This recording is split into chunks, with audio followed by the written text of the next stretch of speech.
এই ছেলে এখন বস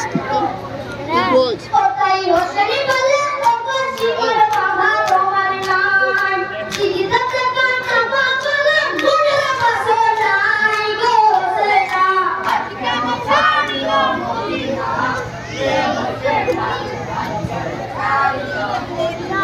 ওটাই হোসেনি বলে ওগো তোমার দিদারে পাও শেষ নাই তোর বড় ভাই কাছে বললা রে হোসেনা